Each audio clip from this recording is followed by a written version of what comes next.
Welcome, welcome, welcome in to another day and another lesson in A Course in Miracles. We just completed our 5th review of the year and we are moving into lesson 181. There is actually going to be an introduction to lessons 181 to 200 we're going to go over today, and then getting into 181, I trust my brothers who are one with me. Before we get into it, let's take 3 deep breaths in through the nose, out through the mouth, tapping into that grace, one of yesterday's lessons. By grace we live.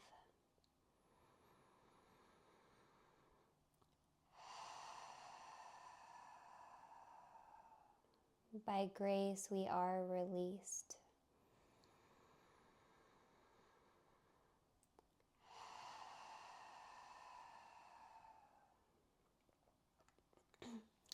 Beautiful. Let's get into our introduction to these next 19 lessons. So our next few lessons make a special point of firming up your willingness to make your weak commitment strong, your scattered goals blend into one intent. You are not asked for total dedication all the time as yet, but you are asked to practice now in order to attain the sense of peace that such unified commitment will bestow, if only intermittently. So even if we can have unified commitments every so often, it is experiencing this that makes it sure that you and I will give our total willingness to follow the way this course sets forth. Our lessons now are geared specifically to widening horizons and direct approaches to the special blocks that keep our vision narrow and too limited to let us see the value of our goal. We are attempting now to lift these blocks, however briefly. Words alone cannot convey the sense of liberation which their lifting brings, but the experience of freedom and of peace that comes as you and I give up our tight control of what we see speaks for itself. Our motivation will be so intensified that words become of little consequence. We will be sure of what we want and be sure of what is valueless, what has no value. And so we start our journey beyond words by concentrating first on what is impeding our progress still. Experience of what exists beyond the defensiveness remains beyond achievement while it's being denied, like what our defenses are. So it may be there, but we cannot accept its presence. So now we attempt to go past all defenses for a little while each day, and no more than this is asked, because no more than this is needed. It will be enough to guarantee that the rest will come. Beautiful. I feel like I'm going to want to reread that introduction for each of these lessons, but we'll see. So, So let's go into this lesson. I trust my equals. I trust my brothers who are one with me, because that's speaking to a defense. We're here to move beyond. So trusting your equals is essential to establishing and holding up your faith. And that faith is in your ability to transcend doubt and lack of sure conviction in yourself. When you attack another, you proclaim that that person is limited by what you have seen in them, what you perceive in them. You do not look beyond their errors. Rather, their errors are magnified, becoming blocks to your awareness of the self that lies beyond your own mistakes and past this other person's seeming sins as well as yours. So perception has a focus, and it is this that gives consistency to everything it is that we see. So if we can change but this focus, then what we behold, what we see, will change accordingly. So our vision now will shift to give support to the intent, which has replaced the one that we held before. Remove, so it's telling us, remove your focus from anyone else's sins. And you experience the peace that comes from faith in sinlessness. In other words, the faith that can come from the belief in innocence. This faith receives its only sure support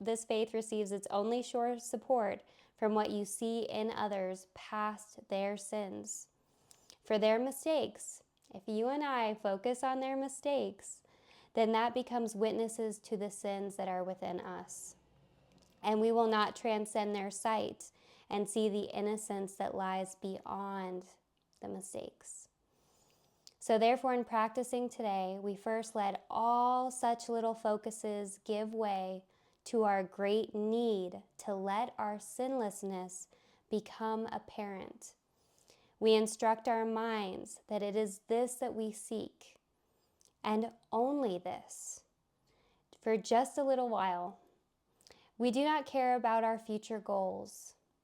And what we saw in instant previous has no concern for us within this interval of time wherein we practice changing our intent. We seek for innocence and nothing else. We seek for it with no concern but now. A major hazard to success has been involvement with our past and our future goals. We have been quite preoccupied with how extremely different the goals this course is advocating are from all those goals that we've held before. And we've also been dismayed by the depressing and restricting thought that even if we should succeed, that guess what? You and I, we're going to lose our way again. How could this matter? For the past is gone and the future but imagined. These concerns are just defenses that are against the present change of focus in how we're perceiving, in perception. And it's nothing more. Our concern about, well, what if I'm going to see the sins of that person again? That is just a defense to not focus on seeing our own sinlessness by looking past the sins in others right now. So we lay those pointless limitations by a little while. We do not look to past beliefs, and what we will believe will not intrude upon us now. We enter in the time of practicing with one intent, to look upon the sinlessness within. We recognize that we have lost this goal. We have lost this goal. How are we going to know? If anger blocks our way in any form, and if another person's sins occur to us, our narrowed focus will restrict our sight and turn our eyes upon our own mistakes, which we will magnify and call our sins. So for a little while, without regard to the past or future, should such blocks arise, we will transcend them with instructions to our minds to change their focus. We want our minds to change their focus as we say, it is not this that I would look upon. I trust my brothers who are one with me. It is not this that I would look upon. I trust my brothers who are one with me. And you can change that to others, or you can change that to equals. Don't let the words trip you up. Focus on the meaning. And we will also use this thought to keep us safe throughout the day. We do not seek for long-range goals, as each obstruction seems to block the vision of our sinlessness. We seek but for a surcease, an instant from the misery that the focus upon sin will bring, and uncorrected, that misery will remain. And nor do we ask for fantasies, for what we seek to look upon is really there. And as our focus goes beyond mistakes, we will behold a completely sinless world. When seeing this is all we want to see, when this is all we seek for in the name of true perception, and then are the eyes of Christ inevitably ours. And the love that Christ feels for us becomes our own as well. This will become the only thing we see reflected in the world and in ourselves. The world which once proclaimed our sins becomes the proof that we are sinless.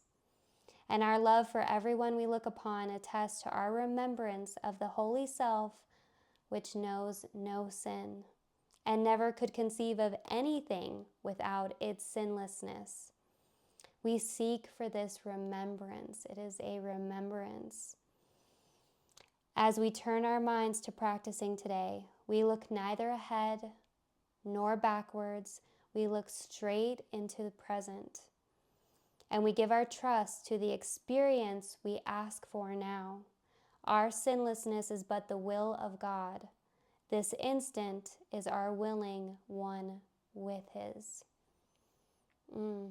Wow, such a beautiful lesson. So let's take some time to practice with it. I'm not exactly sure how much time because I forgot the computer, so I'm just going to go into it. And also feel free as we go into practicing, I trust my equals who are one with me, and recognizing that if anybody's sins come to us, whether it's our own or anybody else's, particularly anybody else's, it is not this that I would look upon. I trust my brothers. I trust my equals who are one with me. But as always, if you need more or less time with the lesson, feel free to hop off whenever you need to, or pause it to keep going whenever you need to. Let's get started.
All right. Beautiful, beautiful, beautiful lesson. I'm looking at it from the frame of the introduction. All these things are the defenses that stand in the way of that vision. Change but the focus, and what you behold will change accordingly. Yep. Your vision now will shift to give support to the intent which has replaced the one we held before. And that's so much of what these lessons are, is allowing us to change our intent, changing our focus, and to experience the peace that comes from faith and innocence. Beautiful, beautiful, beautiful. And then what's going to happen? The world which once proclaimed our sin becomes the proof that we are sinless. And our love for everyone we look upon attests to our remembrance of the holy self which knows no sin and never could conceive of anything without its sinlessness. And that's the remembrance we're going to be turning our minds to practicing with today. Not by looking behind us, not looking into the past, not looking ahead into the future. We want to look straight into the present and give our trust to the experience we ask for now. To trust one another is part of it, right? To trust our equals who are one with us. And we give our trust to the experience we ask for now. Our sinlessness is but the will of God. This instant is our willing one with His. So much love, and I will look forward to joining with you tomorrow as we move along to lesson 182.